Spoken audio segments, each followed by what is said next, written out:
Hello, everybody. I'm CJ Miller. I'm in Shreveport, Louisiana. Across the Red River is beautiful Bossier City, Louisiana.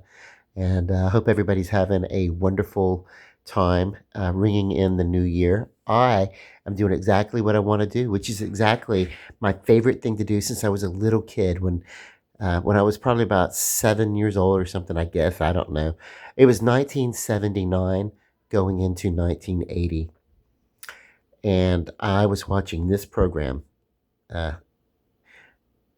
Dick Clark's New Year's Rockin' Eve, even all the way back then, uh, you know, and he was hosting, Dick Clark. And what I saw just blew my little mind. I was changed forever that night. And let's put it this way: at the start of the day, my favorite song was from a country act called The Kendalls. The song was Heaven's Just a Sin Away. Still love that song. But by the end of the evening, Uh, wow, I was just in love with Deborah Harry from Blondie.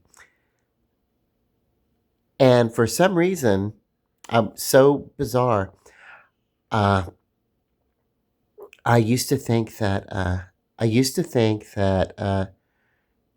Blondie Springfield was the name of the band or the name of the singer.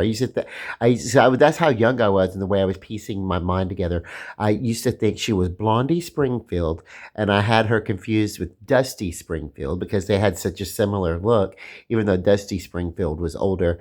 And I only know Dusty Springfield because Dusty Springfield uh, was introducing the world to Sheena Easton on a program called The Big Break that was crossing over, and that was Sheena Easton was becoming, famous. But that was shortly, but whatever. All I knew is that all of a sudden there was Blondie. I didn't know who she was. I didn't know the band. I didn't know whatever. I just knew that there was Heart of Glass. I knew there was One Way or Another. I knew there was Blondie. I knew that, and I knew that there was this thing called rock and roll uh, that I had been somehow awakened to, and uh, there was a change that happened inside of me. The excitement, the party of it. It was. I knew what a party could be from watching a New Year's Eve party that night. Telecast on TV, and that had. And I'd been to many parties. Uh, Many New Year's Eve parties in many different cities and everything. And my favorite way always to ring in the new year, no matter what, really is to sit in front of my TV, really by myself with my memories and my reflection and watch New Year's Rockin' Eve. And, if yeah, even if other people are around and I'm watching the program, it's like I'm not even tuned into what's going on. I'm fixated on this TV, just loving this program. It's such an important part of my life. It's a very important part of who I am today. Something defining happened to me that day, and my father and my sister, they were there. Um, I feel like at some point before New Year's Eve, I feel like they had decided to go to sleep. And here I was in my little kid, like hyperness, just wanting to stay up till the very end of everything, you know. And because I think that we stayed up till like probably till New Year's, but I think the party went on for another hour or so for the time difference or something like that. So at some point, there was this beautiful memory that I have of my mother and me sitting up watching this program after my sister had gone to sleep and my dad had obviously had gone to sleep, uh, and it was cool. So yeah, it's how I fell in love with rock and roll. This program. That's why I love it every year. And so, what are some of your New Year's Eve memories? Does it involve this program or does it involve something else? What are some things that What are some things? What are some of your favorite New Year's Eve uh, memories? I'd love to hear about them in the comments. Love and light. And in a moment, I'll say good night.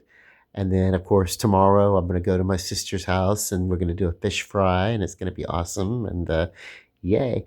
But tonight it's me and this TV and the spirit of Dick Clark. And I feel him in this program, not just his name on it. I mean, it's not just it's a what lovely way to homage, but oh my God, also, yeah. See, I grew up listening to American Bandstand every Saturday, and my sister and I, we would, even before MTV, we would watch American Bandstand, and that was kind of like our music. And then we'd listen to something else at night. Sometimes they'd had like music video programs called, uh, you know, maybe it was Kasem's Top 10 or something. I don't know, or Top of the Pops. Some of those radio programs.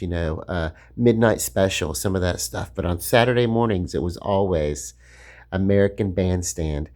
Sometimes some Solid Gold, sometimes some Soul Train. I don't care, but it really was American Bandstand. And so Dick Clark, wow, it's like how much, how much influence did that man have? That because of his charisma, he eased rock and roll into the American living room. Otherwise, it would not have happened. You know, uh, you know. Uh,